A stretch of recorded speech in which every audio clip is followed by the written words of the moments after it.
Ronaldo Bandeira, Carreiras Policiais. Salve, salve, meus caveiras de todo o Brasil, por cá, professor Túlio Queiroz, para juntos estudarmos a matéria mais querida e amada do Brasil, informática. E hoje nós vamos falar aí sobre um assunto importantíssimo e inicial para você que está iniciando a sua jornada, para você que é um total semicabaço. Nós vamos falar sobre o assunto de hardware, a parte 00 da informática que a gente pode dizer que nós podemos enquadrar, que é o que você precisa para poder acelerar, para você poder dar o primeiro passo, você precisa dessa aula. Professor, é um pouquinho chato. Talvez seja, mas vamos tentar aqui deixar da melhor maneira possível, de algo mais simples e direto possível, sem muita enrolação e direto ao ponto. Então, cuida que tá medinha, pau na máquina e faca na caveira, bora lá. Professor, em quantas partes eu vou dividir o meu computador? Professor, depende da lapada. Não, meu filho, ó, nós vamos dividir o computador basicamente em 3 partes. Vamos colocar aqui, ó. Nós vamos fazer a divisão do computador em 3 partes. Nós vamos pegar a parte de hardware, nós vamos pegar a parte de software, que é basicamente as duas bem conhecidas, e nós vamos pegar a junção dessas duas carinhas aqui, desses 2 elementinhos, dessas 2 instalações erradas. Então, ó, eu tenho a junção de hardware mais software é igual a processamento. Mas o que é cada um desses? Pelo amor de nosso Senhor Jesus Cristo, professor, o que é cada um desses carinhas, ó? Quando a gente fala em hardware, nós temos que hardware nada mais é do que a parte física do computador. Tudo aquilo que eu posso pegar, tudo aquilo que eu posso palpar, tudo aquilo que eu posso usar para matar alguém. Professor, como é que eu posso matar alguém com um teclado? Pelo amor de Deus, a teclaladas, você pode matar alguém com teclado usando o fio do teclado. Professor, pelo amor de Deus, deixa de ser horrível. Pois é.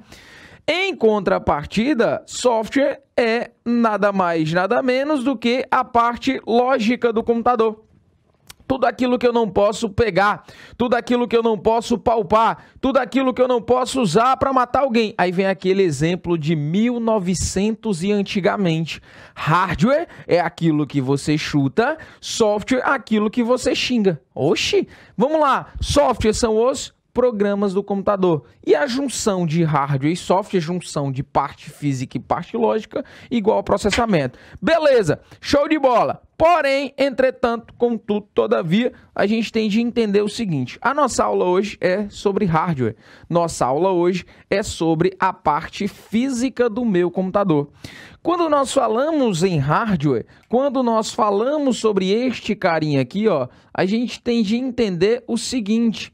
Esse carinha, essa parte física, essas peças, são chamados de quê, professor? São chamados de periféricos, ó. Nós vamos ter aqui os periféricos, que são os dispositivos.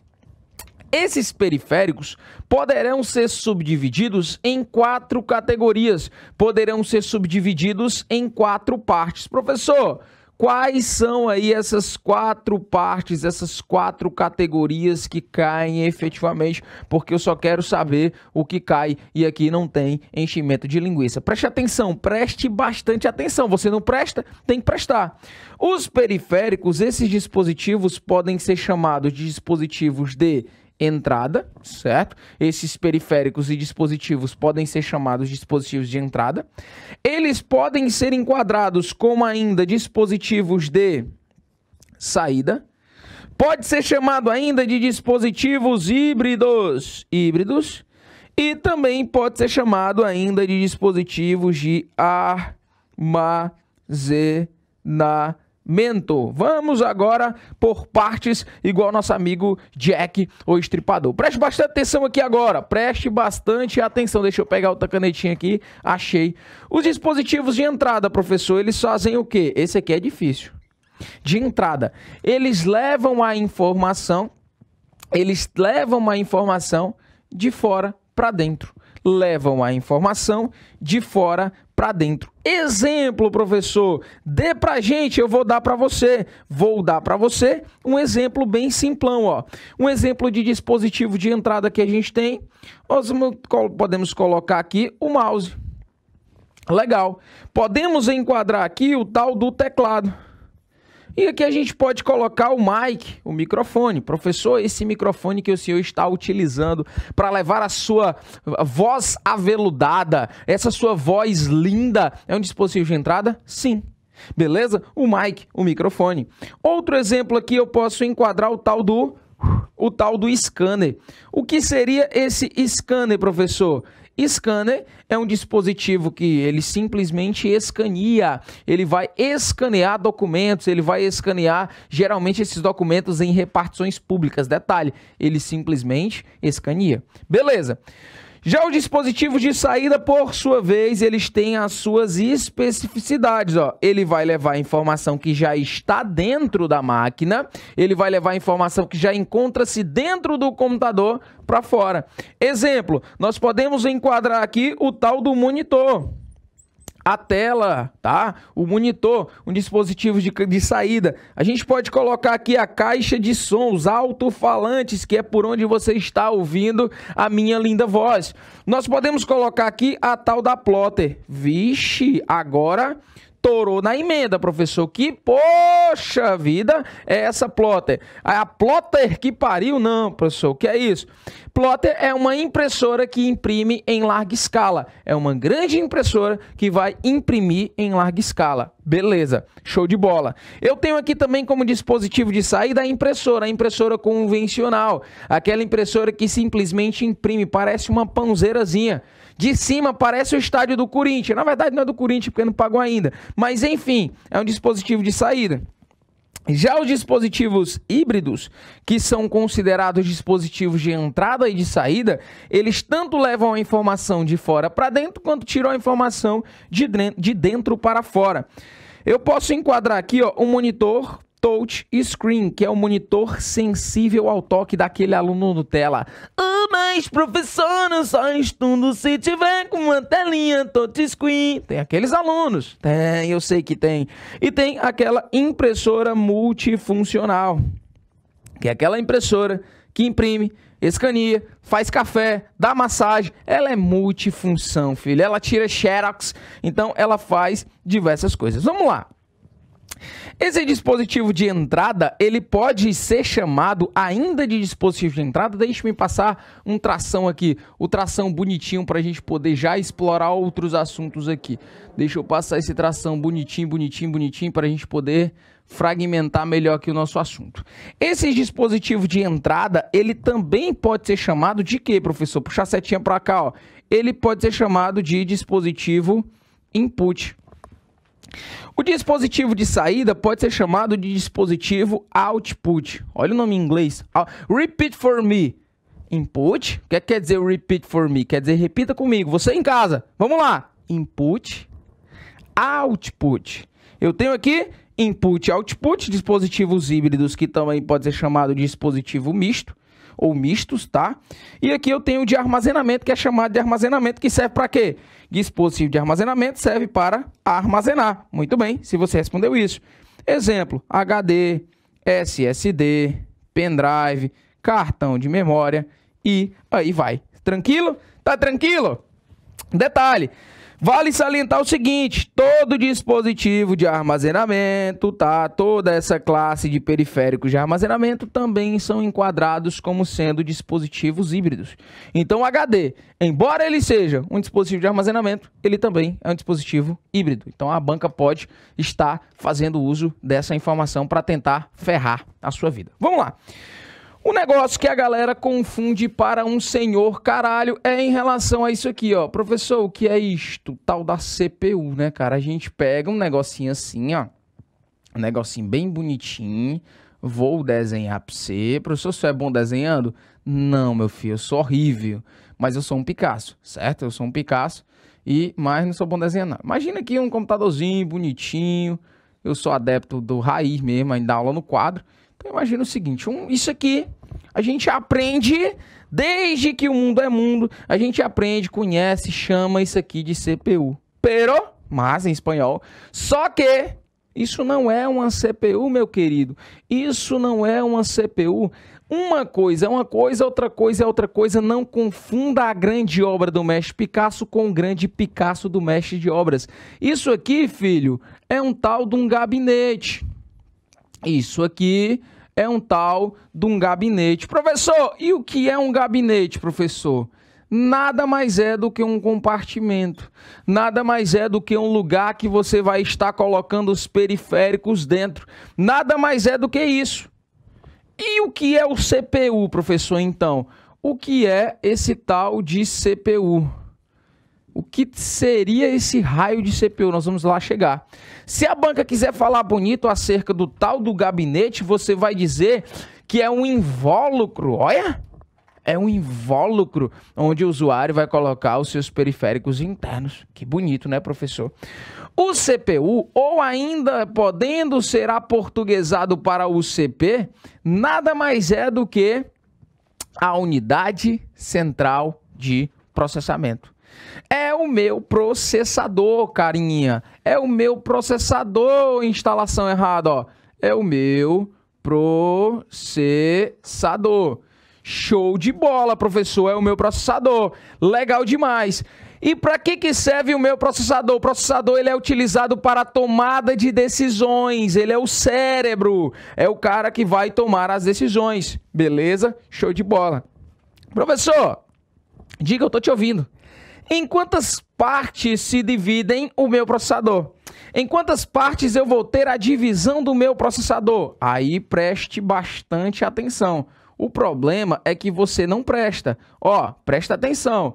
Esse tal processador, ele vai ser dividido em 4 partes, ó. Esse processador, ele vai ser dividido em 4 partes.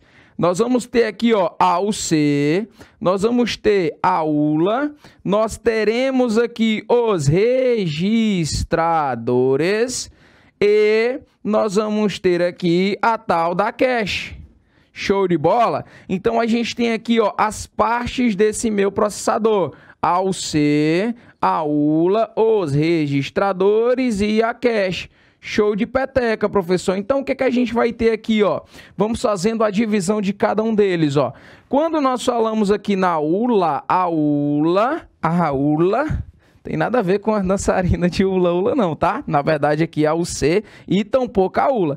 A UC nada mais é do que a unidade central de controle. Unidade central de controle. Lembra que eu falei que eu tenho um dispositivo de entrada, tenho um dispositivo de saída, tenho um dispositivo de entrada e saída? Eu tinha de ter o quê, professor? Eu tinha de ter alguém para controlar. E quem faz isso? É a UC. É a unidade de controle que controla quem entra e quem sai. Tá ali, ó. Entrou, saiu. Entrou, saiu. Quem confere é a UC. A ULA é a unidade lógica e aritmética, filho. E aí, detalhe importante, ó, a banca pode colocar unidade aritmética e lógica. Nesse caso, a ordem dos fatores não altera o produto. Tanto faz, um como o outro. É igual sovaco e axila. Não tem diferença. Pode chamar de unidade lógica e aritmética, mas eu posso chamar de unidade aritmética e lógica. Essa parte do meu processador, ele tem funcionalidade de realizar os cálculos matemáticos. Isso, vamos lá, buscar só a título de curiosidade. Os primeiros computadores, isso aí, lá da época da guerra e tudo mais, eu tinha a ideia de que os computadores, e aí existe uma guerra de patente entre o ENIAC e o Colossus, de realizar cálculos matemáticos, prever o ataque do oponente realizando ali cálculos balísticos. E tinha-se uma parte do computador dos antigões que calculavam isso. E foi se trazendo, e aí eu tenho hoje a ULA que é responsável por fazer esses cálculos. Os registradores e a cache, em contrapartida, são exemplos de memórias que nós vamos trabalhar subsecutiva a isso. São exemplos de memórias que eu tenho dentro do meu processador. Então, eu tenho 4 partes do meu processador. O C, que é a unidade central de controle, a ULA, unidade de lógica e aritmética, registradores e cache, que são exemplos de memórias. Mas o tempo passou e eu sofri calado. A gente entra dentro de um assunto bem legalzinho, que são as arquiteturas de processamento. Professor, pode cair isso na minha prova? Pode, filho. É comum cair? Não, mas eu sempre falo para o meu aluno que ele precisa ver de tudo. Quem pode mais, pode menos. Eu prefiro pecar pelo excesso do que pela omissão. Vamos lá. As arquiteturas de processamento, ela pode ser RISC ou CISC. Professor, o que é que a gente tem aqui, ó? Montei esse quadrinho do fundo de minha alma para te ajudar. Nós vamos ter o conjunto de instruções, perfeito? Nós vamos ter as instruções da unidade central de controle e nós vamos ter o desempenho. Perceba o seguinte, ó. Sempre que na informática eu estiver falando de desempenho, eu vou estar falando de velocidade. Eu vou estar referindo-me à ideia de velocidade. Tranquilo? Então vamos lá. Na arquitetura RISC, o conjunto de instruções vai ser o quê? Simplificado. Ao passo que na arquitetura CISC eu vou ter algo complexo. Professor, o que é algo complexo? Mulher. Brincadeira, Deus abençoe. Algo complexo é algo difícil. Homem, vamos botar um homem para depois não ter as paradas difíceis para nós. É algo complexo, algo difícil de processar. Podemos assim dizer, o conjunto de instruções. Na RISC, algo simples. Na CISC, algo complexo. Guarda isso. Segundo tópico. Instruções da unidade central de controle. Na RISC eu tenho poucas instruções para processar. São poucas. Na RISC são várias. Perfeito. E o desempenho, como é que funciona? Preste atenção. Na RISC o desempenho é melhor e na CISC é geralmente afetado. Por quê? Imagina o seguinte. Aquela velha frase maçante. O pato anda, o pato corre, o pato nada, o pato voa, o pato não faz nada direito que preste. Então aquele concurseiro que um dia ele estuda para carreiras policiais, amanhã ele está estudando para carreiras militares, outro dia ele está estudando para carreiras administrativas, depois ele está estudando para carreira jurídica, depois ele quer fazer ENEM, aí ele acaba não fazendo nenhuma coisa nem outra. É basicamente isso aqui, ó. Eu tenho, nesse caso, várias tarefas e aqui eu tenho poucas. Vamos lá imaginar que eu te coloco para você fazer 4 tarefas. E aí eu tenho um amiguinho que eu coloco para fazer 2 tarefas. Quem vai fazer melhor as tarefas? Geralmente, a gente tem o que vai fazer menos tarefas, vai fazer melhor. Tranquilo? Então, é essa a estrutura. Então, o que é que a gente tem? RISC é um computador de consumo de instruções reduzidas e CISC, um computador de consumo de instruções complexas. Simples. É um negocinho meio chato, mas é basicamente decoreba aqui que vai dar tranquilo. Vamos lá. Para a gente fechar essa parte teórica e resolver os exercícios na tora, a gente tem o quê? O que é o clock, professor? Quando nós falamos do tal clock, a gente tem que é basicamente a velocidade de processamento. Esse clock nada mais é do que a velocidade de processamento. Vamos lá, professor, o que é isso? Vamos ter o seguinte, a velocidade de processamento, meu amigo e minha amiga, ela vai ser medida em Hertz. Olha, Hertz, legal, né, professor? Quando você foi comprar um computadorzinho lá na lojazinha, bonitinha, no Armazém Paraíba, para não fazer propaganda, você tem lá o computador de 2,5 GHz. Isso é o quê? É a velocidade de processador, é a velocidade de processamento. Então, Hertz nada mais é do que uma instrução por segundo. Uma instrução por segundo. Professor, o que é uma instrução, professor? O que é uma instrução? É um ciclo, tá? Ele pode colocar aqui, ó, um ciclo por segundo. Tranquilo? Uma instrução ou um ciclo por segundo. Certo? É justamente isso. E aí, quando eu tenho um computador medido lá em 2, vamos botar assim um mesmo, para você ficar mais fácil de entender.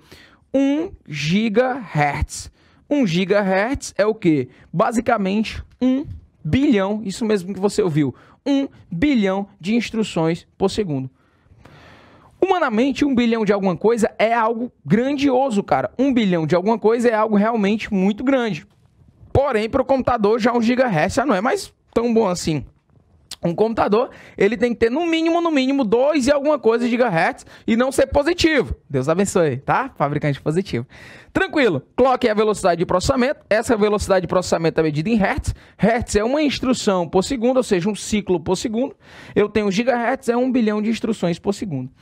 Eu vou ter o tal do overclock. Professor, o que é esse negócio do overclock? Basicamente, eu vou forçar um desempenho. Nesse tipo de carinha aqui, ó, eu vou forçar um desempenho. Vou forçar um, horrível aqui, um desempenho. Como assim, professor? Forçar o desempenho. Imagina aquelas motinhas, moto ciclomotor 50 cilindradas, a chamada cinquentinha. A moto cinquentinha ela é para ter quantas cilindradas? 49 cilindradas, não é 50, tá? E aí os malandros, mala, faz o quê? Pega, troca o motor, camisa, pistão e segmento das 50 cilindradas, bota o da bis. Pra ficar fazendo o quê, ó? Pá, pá. Pronto, da hora. Aquilo naquele momento é legal? É legal, por quê? Porque a moto que isso era pra ter 50 cilindradas de potência, ela passa a ter 125 ou 100, a depender do que ele faz lá. Só que, no futuro, é algo que vai causar algum problema. É o que eu posso fazer com o processador, com overclock. Eu posso forçar o desempenho. Naquele momento ele vai, ó, meter o aço, ele vai ficar bonzão, mas daqui a um tempo vai ficar ruim. E o overflow, que é o quê? É uma sobrecarga de dispositivo. É uma sobrecarga de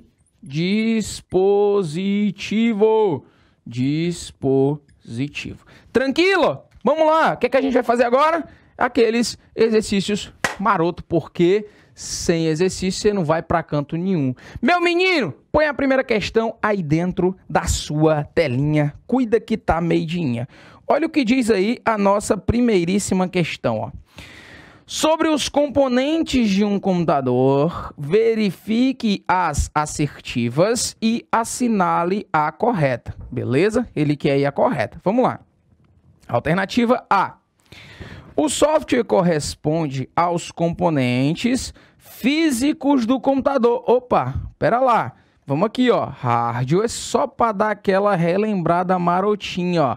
Hardware é a parte física do computador e software é a parte lógica do computador. Beleza, tranquilo. Então ele diz, ó, o software corresponde aos componentes lógicos aqui seria, tá? Aos componentes lógicos do computador. Então fica aí errado já esse primeiro ponto.